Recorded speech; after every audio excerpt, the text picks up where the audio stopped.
Mozart, Beethoven, Tchaikovsky, Debussy. Love me some Debussy. Mozart, Beethoven, Brahms. Schubert. Oh man, Uh, uh, Female composers. I zero. I've got nothing. We just heard of one who's still alive. I can't, which is terrible. It's horrible. I'm a singer.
Hello, good evening, good afternoon to everyone, and thank you so much for joining us here for this very special presentation of the music of Florence Price. My name is Garrett McQueen, and it is my extreme honor to be here with the performer for this hour's music, Miss Lara Downes. Thank you for being here, Lara.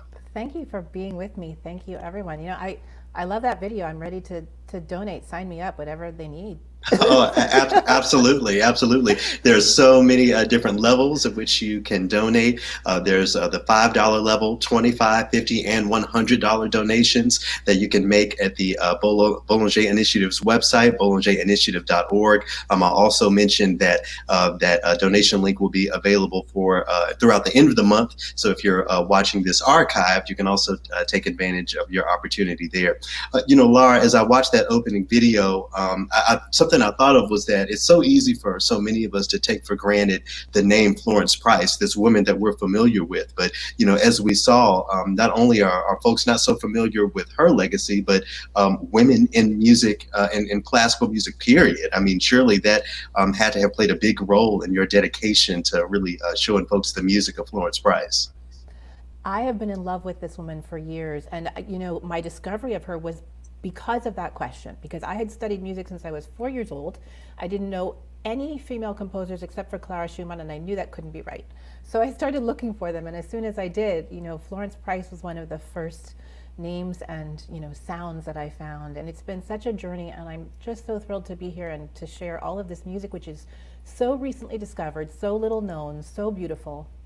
Yeah, and you know, so much of her history, you know, happened in Chicago, and that was supposed to be your present Chicago, I understand, playing the music of Florence Price.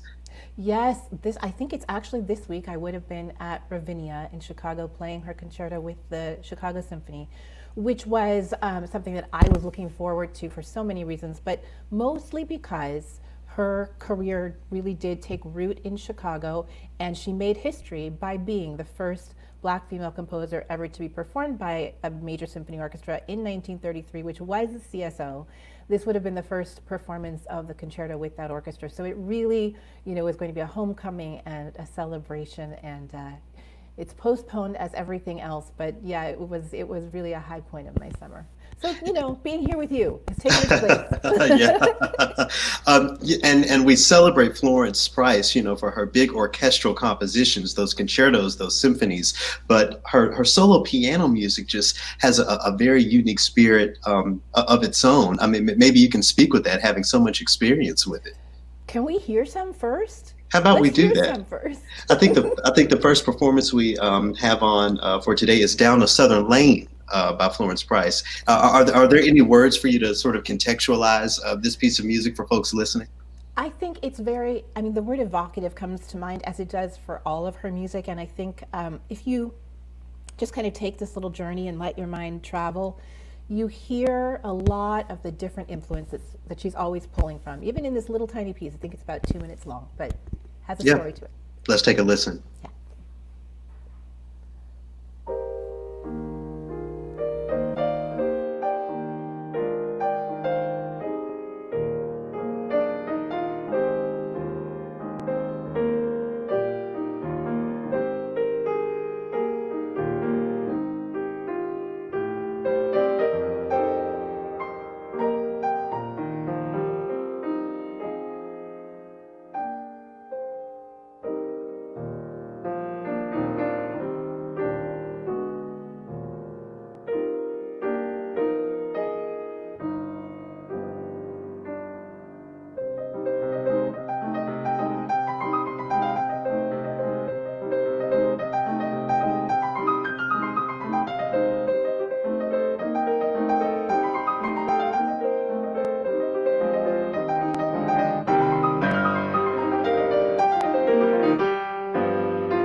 Here we are. Now I'm audible.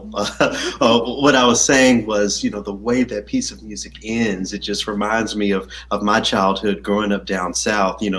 Those warm, really humid summer evenings, and we just got done talking about Florence Price making history in 1933. This work came a little later, in 1939, but still speaks to that time before her move to Chicago, back when she was that little girl down south. Is that something that you hear or maybe even experience as you perform a piece of music like that? I think, I can never tell if the nostalgia that I'm feeling when I'm playing this music is my own nostalgia or her nostalgia, because I think it is so saturated with, roots and history and family. And I feel like as she traveled through her life, she added layers of experience and layers of awareness, but never lost anything. And that's what's so exceptional to me, is that here she's born in Little Rock. She grows up in the South. She goes to Boston. She enters the New England Conservatory in 1908.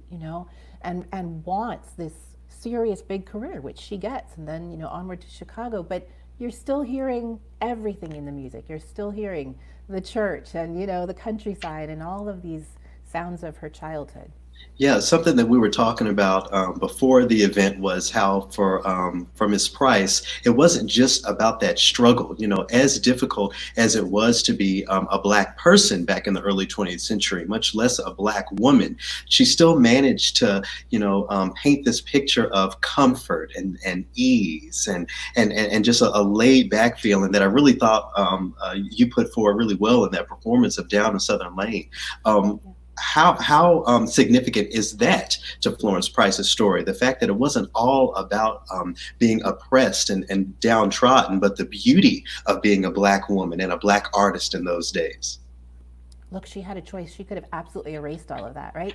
She could have written very serious classical music, heavy, you know. She could have also tried to do that thing that I think women have been challenged to do over the years, which is to write masculine music. She didn't do that either, right? She's celebrating being a woman and a Black woman. And I think, you know, something that I've been thinking about, I think something that we're talking about right now in this really troubling time that we're living is, you know, to focus also on Black joy as such an important presence in our life, our culture, our wide culture. And I feel like that's what she's doing. She's saying, this is me, I'm here, this is, you know, this is what I'm bringing to the table. And she doesn't lose that unique voice that is only coming from her lived experience.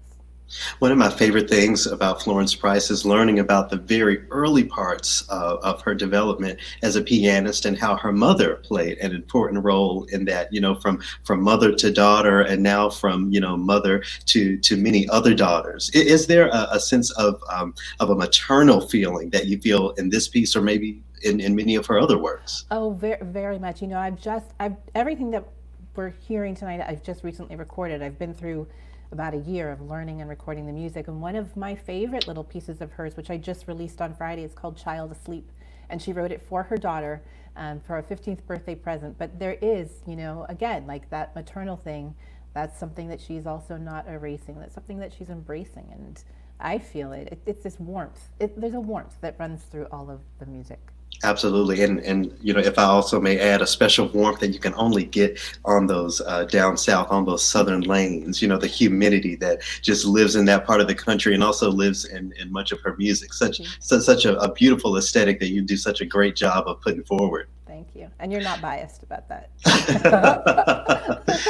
So up next, we're gonna go back, you know, again closer to her roots with a piece of music called "Summer Moon," a work that she wrote in 1929. And as you listen to that, I hope you'll consider making a contribution to the Boulanger Initiative so that events like these can continue to go on into the future, and that these stories, you know, are finally put forward to the light. As I mentioned a few moments ago, you can go to boulangerinitiative.org to make your contribution. At the $5 level, if you make a $5 donation, you can get a Zoom background of Florence Price. We're going to talk a little bit more about the image, the visual of Florence Price here in a few minutes. At the $25 level, you can get a limited edition mixtape, Amplify, Lara Downes Plays Florence Price. Lara, would you mind talking to us a little bit about that recording, Amplify? Yeah, I've just been having fun messing around with a tape deck at home. You know, we're all bored, we need stuff to do. No, I've been really enjoying the process of making these mixtapes in a very spontaneous way.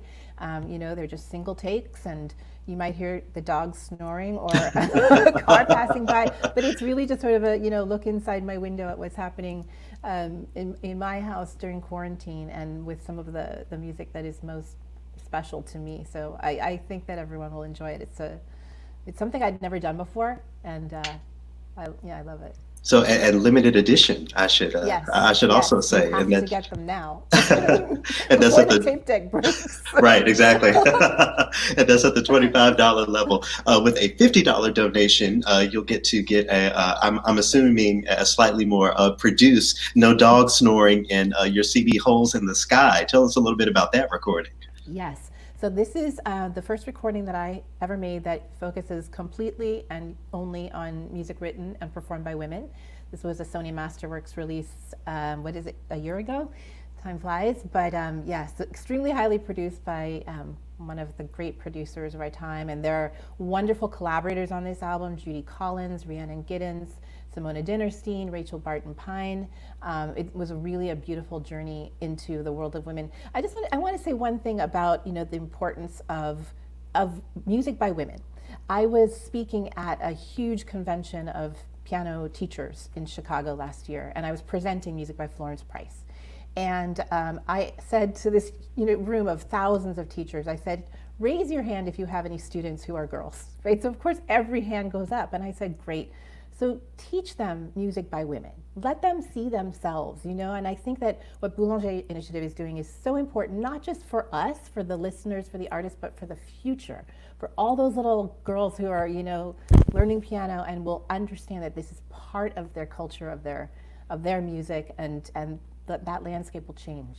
Absolutely. And think about this moment in time when so many concert halls, so many places where chamber music is performed, these spaces are shut down. You know, the doors are shut. And that makes, you know, these recordings that much more relevant and that much more important, so that all of those little girls and even some of the little boys can learn about music by women and make sure that that's part of the conversation. And, you know, as we move on to the years, a part of the general canon. So, yeah. And so again, at the $50 level, you can receive Holes in the Sky music by women as performed by Lara Downes. And then we have a very special $100 donation level, which your gift will be the limited edition vinyl of Amplify. Lara Downes plays Florence Price. Lara, I'm sort of imagining the music of Florence Price played on vinyl, and, you know, maybe there'll be, you know, in that experience, it's almost like going back to those days and, Yeah. and hearing the music in its more original form. Yeah, can you imagine the piece we just heard with a few little pops and hisses? I think it's perfect. Yeah, so this is the complete set of all of the Florence Price music that I've recorded, you know, on a beautiful vinyl recording.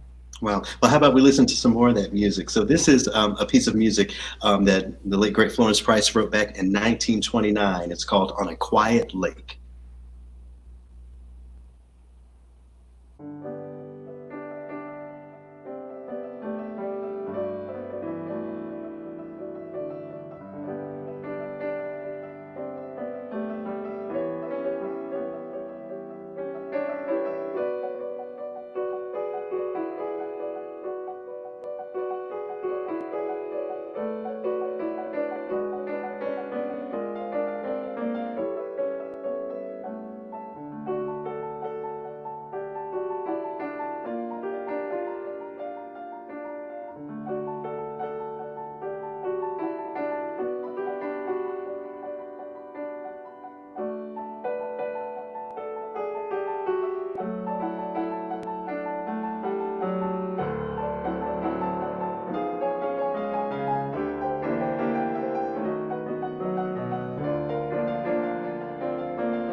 Wow, and such another beautiful performance on A Quiet Lake by Florence Price. Lara, at the end there, it looked like, with your eyes closed, you had some sort of image in your mind, or maybe even some sort of thought. Can you take us there?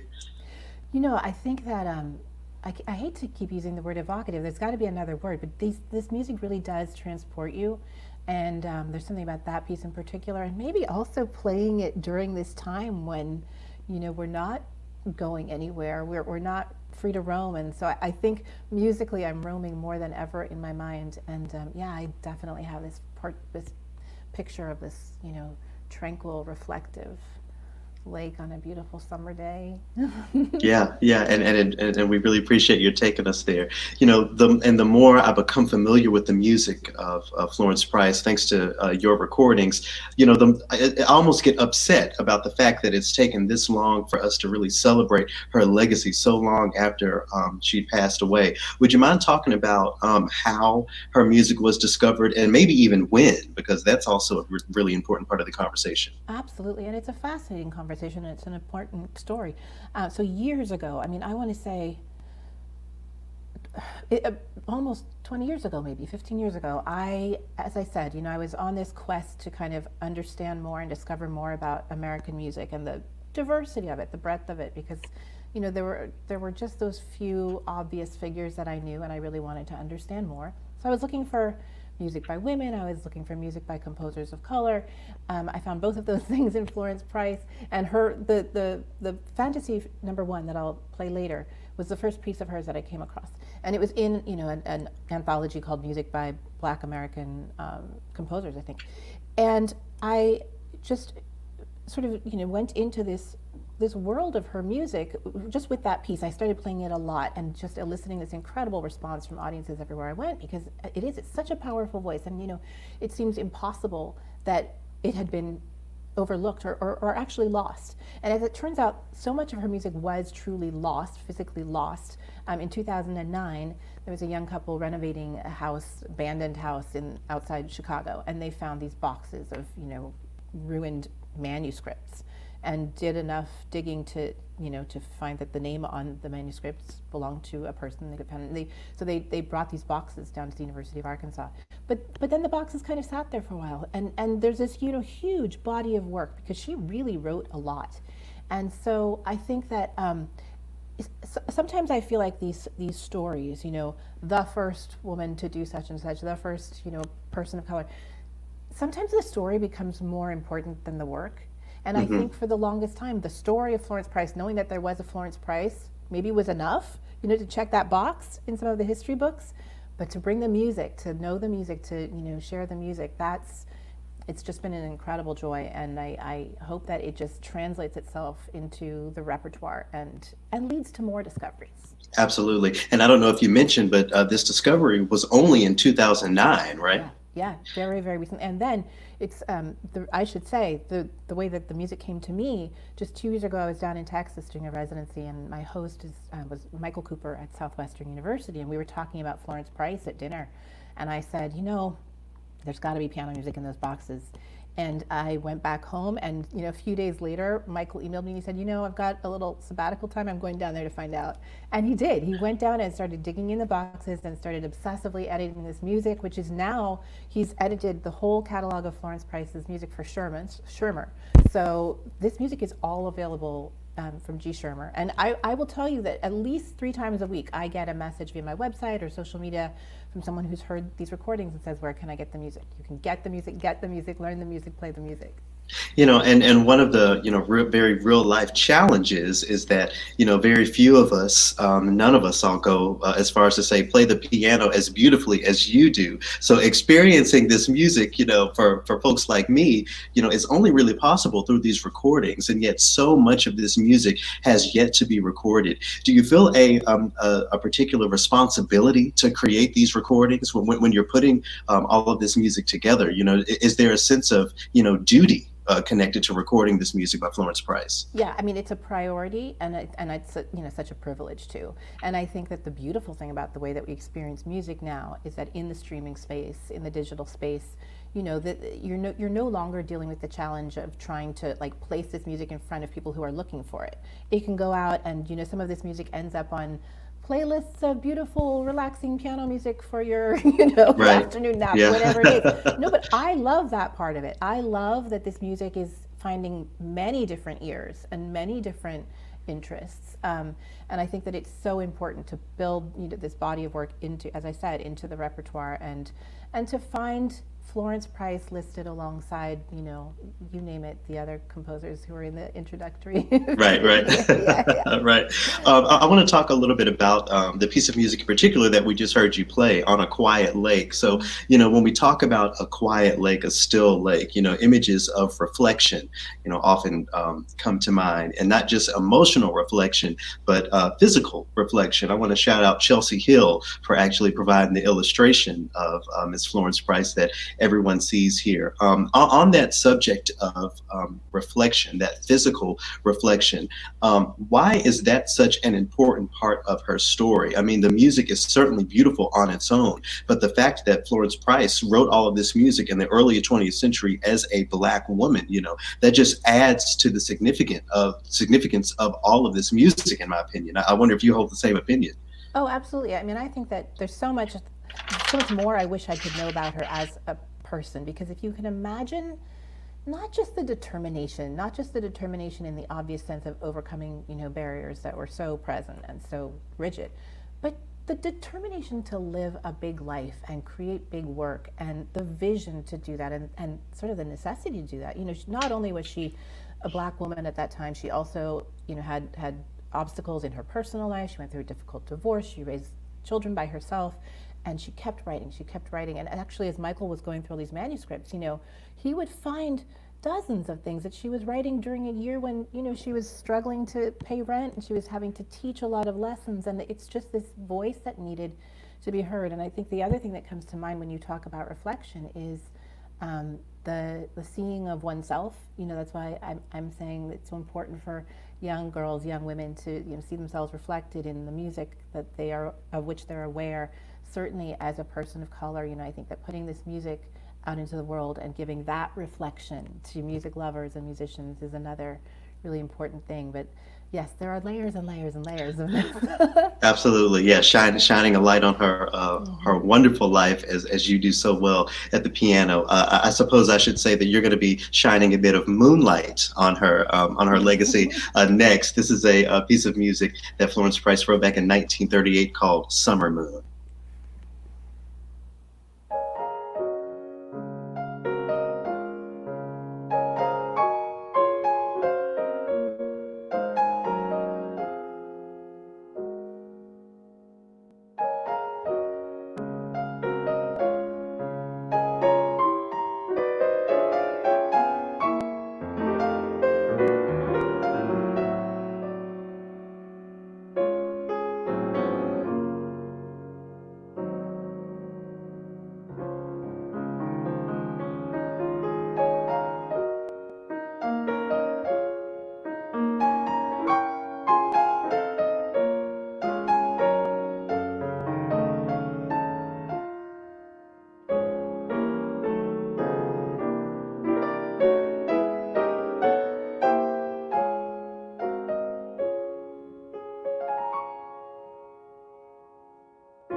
in a world of so much, uncertainty and just upheaval, it's such a pleasure to hear music like that that'll just, put you back into your centering space. Summer Moon, a 1938 composition by Florence Price.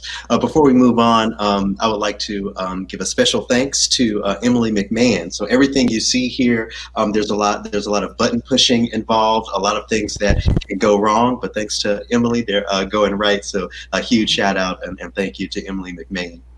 Magic does not just happen. Absolutely not. And I would love to say thank you to the Boulanger Initiative for everything, for making this possible. We first worked together in December. I was in DC and we did a beautiful program with some collaborators of mine. And it was just I'm so appreciative and admiring of this mission, and not just the mission, but the way that this work gets done. It's making a huge difference, and I'm just so happy to be part of this family. And I think we're going to take some questions and chat with the folks right now, and I would love to invite Laura Colgate, who's the director of the initiative, to join us. Hello, Garrett. Hi, Laura. Hello. Hi, Laura. One of the things I wanted to make sure that we sort of covered at the head of this question and answer session is the name Boulanger. So as we saw in that opening video, so many people, can't name any women who wrote music, and the late great Nadia Boulanger and her sister Lily Boulanger were not only important names in the composition of music, but in the teaching of American composers. I wonder if either of you could give the listeners a little bit more background on that. Absolutely. Well, so Nadia was the elder sister of Lily, and both of them broke so many gender barriers during their lifetime.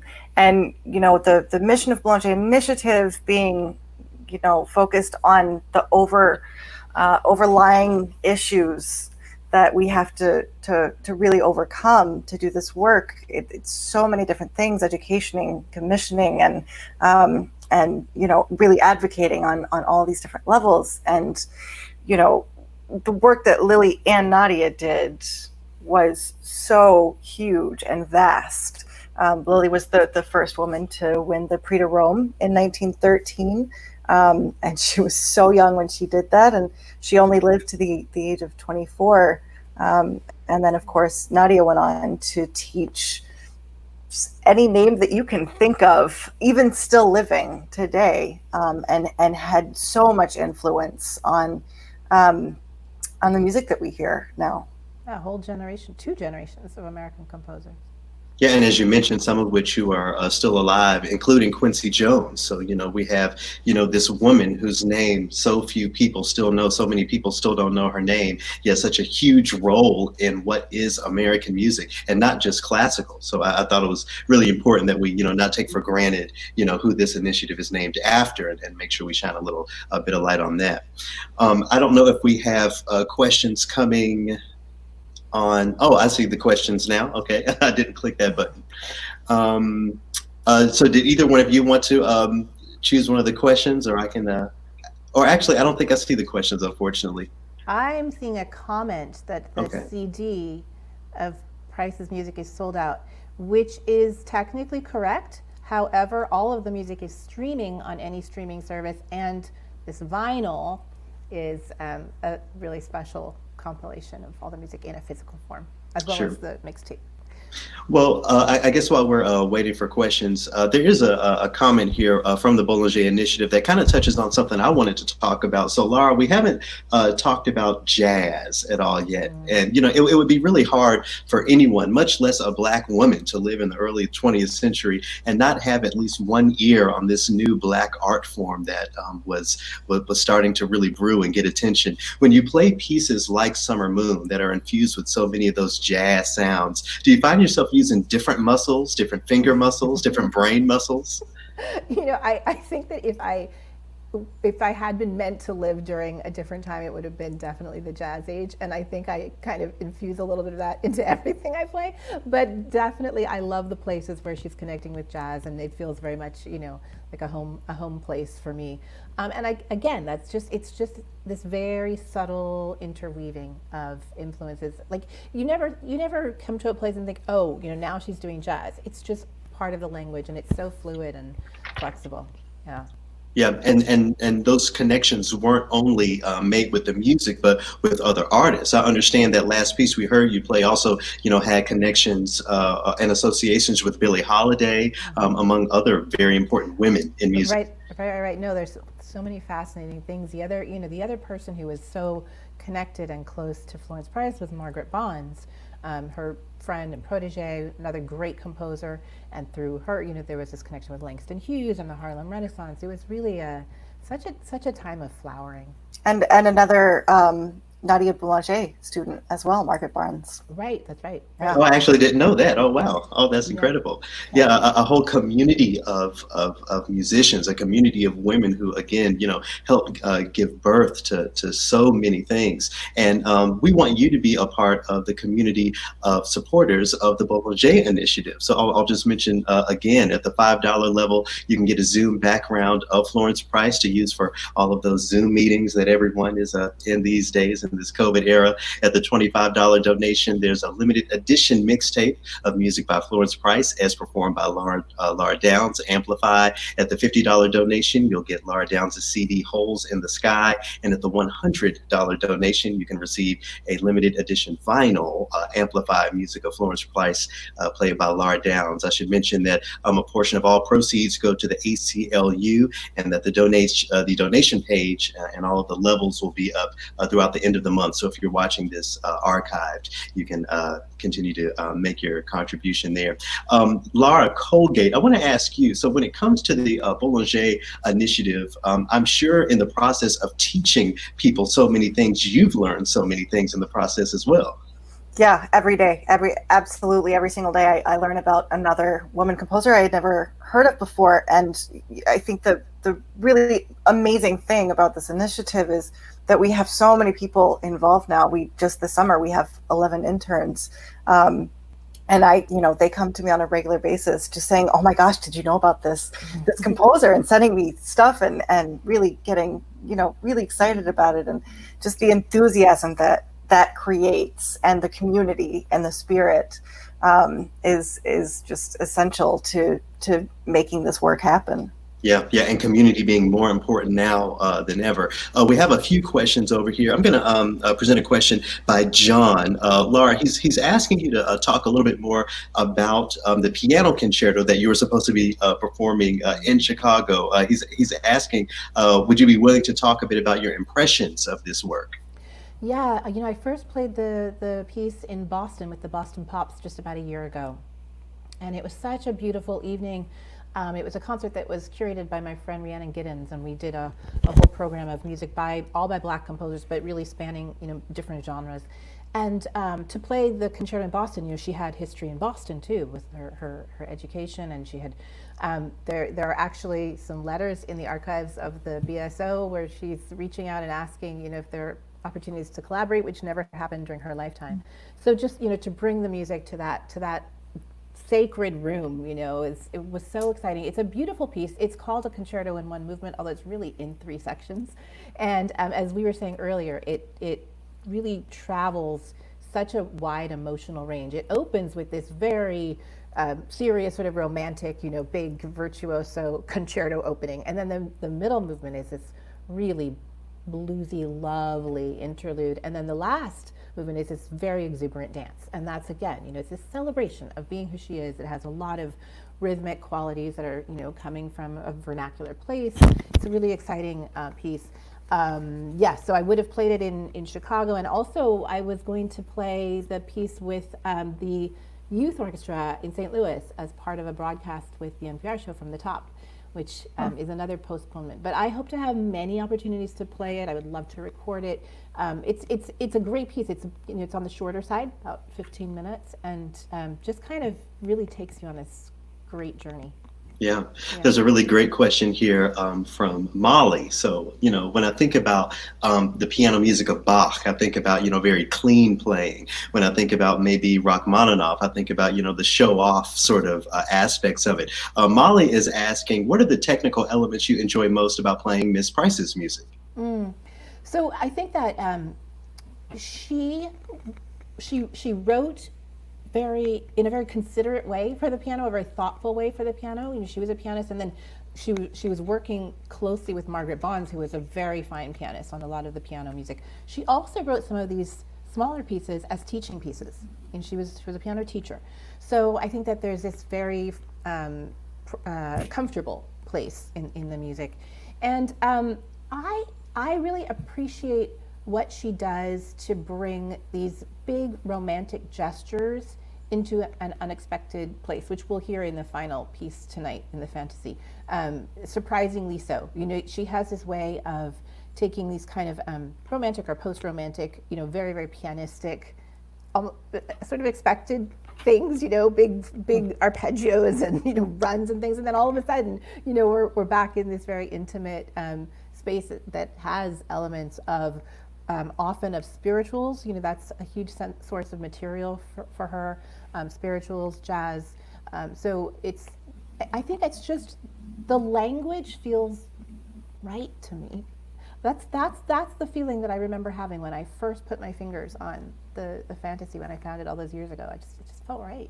Yeah, and you're mentioning the spirituals, the Negro spirituals, as they were called, I think brings us into this next question. David Anderson is asking, how might Florence Price's training at the New England Conservatory and elsewhere influence her ideas about developing that Afro-American sound of classical music? Mm-hmm. So, you know, this is that complicated question of what came first, right? Because it takes us back to the Dvorak equation, right? Harry T. Burleigh and Dvorak, and passing this tradition back and forth and kind of integrating styles. I think, as I said, I think that one of the most important things that she left us was this really honest portrait of self, right? And I'm not sure if you mean an African-American classical music. I mean, I think that for me, American music is fascinating because it's always changing and evolving. And, you know, just like we are, right? New influences come in and then something is permanently changed. So there's actually nothing that is written by any American composer now that doesn't have some reference to, you know, an African-American tradition. And we could ask ourselves, when is the first time that happened? I'm not sure, right? But I think that these layers build, and we develop a new sound, and then we kind of take that sound for granted. We just call that American, and then we, you know, build onto it. So I think that she's part of a lineage. She's part of a tradition, and that's probably what's so important about knowing her story, because to know the stories of how we got here is the essential thing. Absolutely. You know, you're reminding me of the late great composer Antonin Dvorak, if folks know his name. When he came to the United States in the late 19th century, you know, he affirmed back then, this man from Bohemia, that there was no American school of music without those Negro melodies, you know. So something very important that Florence Price, you know, propelled throughout the rest of her career and many of her many other compositions. A question here from Ray. Do we know if these piano pieces found in this house were ever played in public during Ms. Price's lifetime? I think the answer is overwhelmingly yes, and it's funny because my friend Michael Cooper, as he's going through, you know, all the papers and things, he'll find sometimes concert programs that refer to one of the pieces. It's important to remember that at that time, especially in Chicago in the 30s, there was such an active music scene. There were small orchestras, there were women's orchestras, there were African-American orchestras. There were many opportunities to perform, not the way that we think about it now. You know, it wasn't always a big subscription concert, but there were all these like sort of community concert sessions. I mean, it was all WPA still. And so I think that a lot of the music was probably written for performance. As I said, some of it was written for teaching. I think some of it was written, you know, for publication to pay bills. But I think that a lot of it was played. I wish we had more recorded evidence.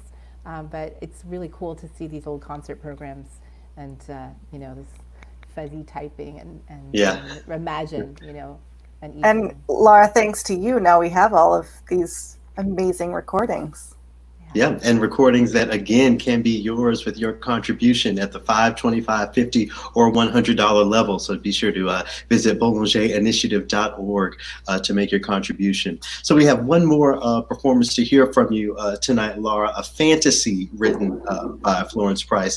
And just to lay the groundwork here, for folks who may not know, when we hear the word fantasy in music, especially as it applies to piano, what should we expect to hear? Well, we think about Chopin, right? You think about it's it's a big virtuoso statement. It can be less structurally rigid than other constructs. So yeah, I think I as a pianist think about the Romantic era, and I think about these big showpieces, that you would play at the end of a recital. But this is called the Fantaisie Negre, and until a year ago, we thought that it was a standalone piece. We now know that it's number 1 of 4, and so tomorrow night and the following night I'm going to be playing the Fantaisie Negre number 2 and number 4. Number 3 remains a mystery. So I saw a question earlier about are there pieces I still would like to play by Florence Price, and that's certainly on my wish list, is to discover and play the third Fantasy. But the first one, was the first one that I found, and it has a special place for me. And I think it's just a beautiful introduction to this whole series of pieces. And what you should listen for really in this piece is the overt use of a spiritual theme. This is it's a fantasy built on the theme of a spiritual called Sinner, Please Don't Let This Harvest Pass, which, if you have a lisp like me, is a very hard thing to say. Maybe you want to repeat that? It's like a tongue twister. Well, you play it so beautifully. So. I just play it.